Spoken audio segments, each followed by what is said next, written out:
नमस्कार, next 9 news देख रही हैं आप और मैं हूं आपके साथ प्रज्ञा सिंह।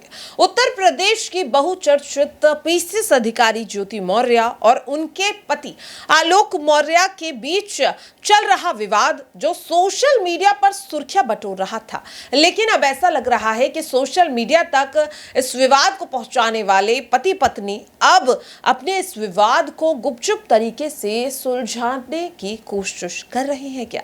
ये सवाल आखिरकार क्यों उठ रहा है? दरअसल आपको बता दें कि ये वही आलोक मौर्य हैं जिन्होंने साफ तौर पर अपनी पत्नी ज्योति मौर्य पर कई गंभीर आरोप लगाए, जैसे कि भ्रष्टाचार का आरोप, धोखाधड़ी का आरोप, जान से मारने की साजिश रचने का आरोप, एक्स्ट्रा मैरिटल अफेयर का आरोप। ऐसे तमाम आरोप आलोक मौर्य अपनी पत्नी और एसडीएम ज्योति मौर्य पर लगाते हुए नजर आ रही थी। इस दौरान ज्योति मौर्य भी उन पर आरोप लगा रही थी।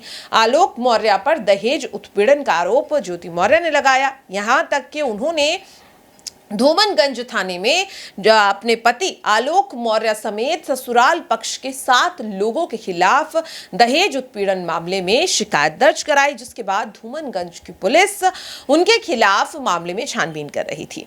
मामला सोशल मीडिया पर सुर्खियों में बना हुआ था और इसी बीच आलोक मौर्य ने अपनी ही पत्नी ज्योति मौर्य पर भ्रष्टाचार के आरोप लगा दिए, जिसके बाद ज्योति मौर्य के खिलाफ जांच शुरू हो गई। आपको बता दें कि आलोक मौर्य के सबूत और बयानों को देखते हुए ही जांच कमेटी ने ज्योति मौर्य के खिलाफ जांच बैठाई, पूछताछ हुई, बयान भी दर्ज कराए गए, जिसके बाद साफ तौर पर आलोक मौर्य ने जांच कमेटी से 20 दिन का समय मांगा है। तभी सब हैरान थे कि आखिरकार आलोक मौर्य ने 20 दिन का समय क्यों मांगा है। अपने बयान में आलोक मौर्य कहते हुए नजर आए कि उनके पास ठोस सबूत हैं, लेकिन वो उन्हें जांच कमेटी के सामने 20 दिन बाद दिखाएंगे, क्योंकि उन सबूतों को इकट्ठा करने में समय लगेगा। उस दौरान ज्योति मौर्य खुद तो जांच कमेटी के सामने पेश नहीं हुई, लेकिन ज्योति मौर्य के वकील की तरफ से यह कहा गया कि ज्योति मौर्य अभी भी अपने ऊपर लगे आरोपों को नकार रही हैं। उनका साफ तौर पर कहना है कि ज्योति मौर्य बेकसूर हैं और उनके पति उन्हें फंसा रहे हैं।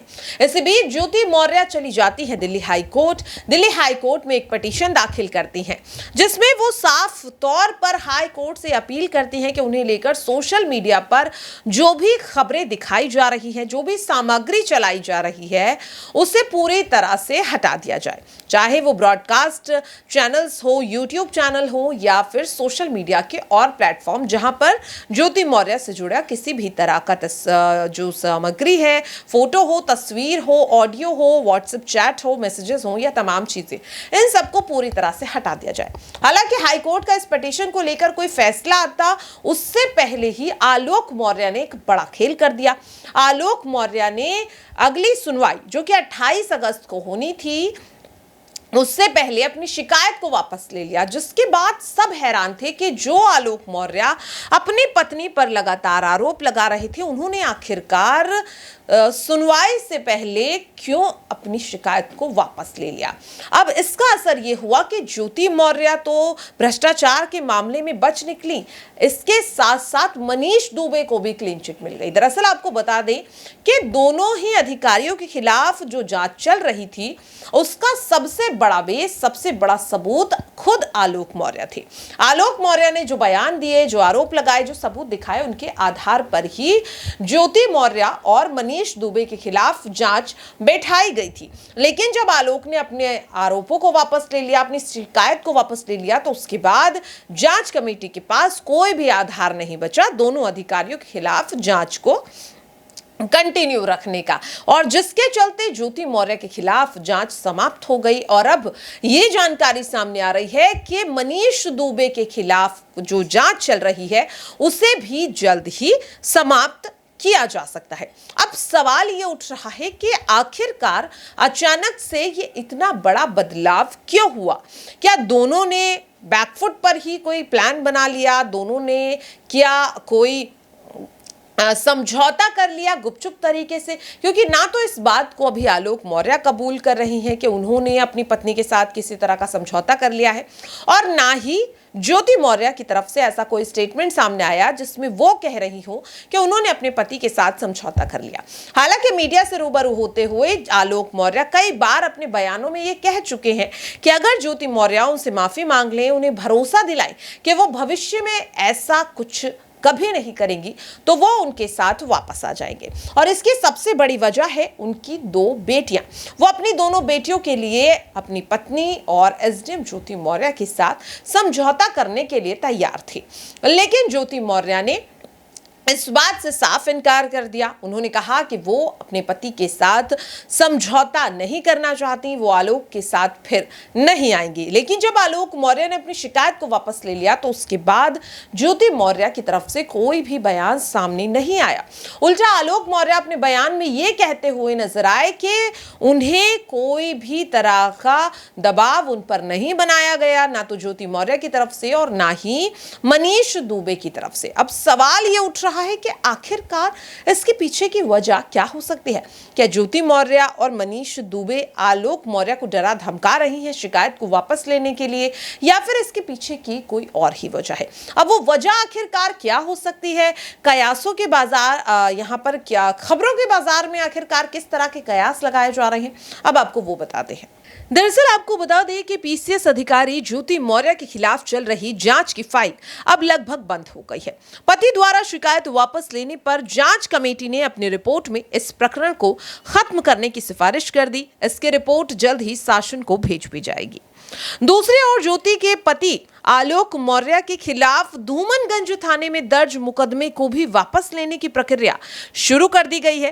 कहा जा रहा है ज्योति मौर्य और उनके पति के बीच गोपनीय समझौते के बाद ये कवायद सामने आई। लगभग 1.5 महीने पहले आलोक मौर्य ने अपनी पत्नी ज्योति मौर्य के खिलाफ भ्रष्टाचार के आरोप लगाते हुए शासन में शिकायत की थी। नियुक्ति विभाग की ओर से इस मामले में मंडलायुक्त विजय विश्वास पंत से उच्च स्तरीय जांच कराने को कहा गया। मंडलायुक्त ने इस प्रकरण की जांच के लिए अपर आयुक्त प्रशासन अमृतलाल बिंद, एसडीएम प्रशासन हर्षदेव पांडे, एसडीएम प्रथम जयजीत कौर की कमेटी का गठन किया। कमेटी ने दोनों पक्षों को नोटिस दिया था। ज्योति मौर्य के पति के आरोपों को लेकर साक्ष्य मांगे गए तो उन्होंने 20 दिन का समय मांगा। कमेटी ने 28 अगस्त की तारीख तय की थी और इस दिन आलोक ने कमेटी के समक्ष उपस्थित होते हुए आरोपों का सबूत देने के बजाय अपनी शिकायत वापस ले ली। उन्होंने जांच कमेटी को लिख कर दिया है कि वे सोच समझकर शिकायत वापस ले रही हैं। इसमें किसी प्रकार का कोई भी दबाव नहीं है। अपर आयुक्त प्रशासन अमृतलाल बिंद के मुताबिक आलोक मौर्य पत्नी मौर्य के खिलाफ शिकायत वापस ले चुके हैं। ऐसे में अब इस प्रकरण को खत्म कर देने की रिपोर्ट दी गई है। आगे की कार्रवाई उच्च अधिकारियों के निर्देश पर की जाएगी। दावा यह भी किया जा रहा है कि ज्योति मौर्य ने अपनी कंप्लेंट भी इसी शर्त पर ली है कि आलोक मौर्य अपनी शिकायत को वापस ले लें। तो देखा आपने कि किस तरह से साफ तौर पर कहा जा रहा है कि शायद इसीलिए ज्योति मौर्य ने भी दहेज उत्पीड़न वाले मामले की एफआईआर को वापस ले लिया है और पति पत्नी के बीच अब आपसी समझौता गोपनीय तरीके से हो चुका है। लेकिन आपको बता दें कि सोशल मीडिया या फिर अभी तक दोनों ने जांच कमेटी के सामने इस बात को स्वीकार नहीं किया है कि दोनों के बीच समझौता हो चुका है और इसीलिए अब दोनों अपनी अपनी शिकायत वापस ले रहे हैं। लेकिन सवाल ये उठ रहा है कि ज्योति मौर्य पर भ्रष्टाचार के भी आरोप आलोक मौर्य ने लगाए थे।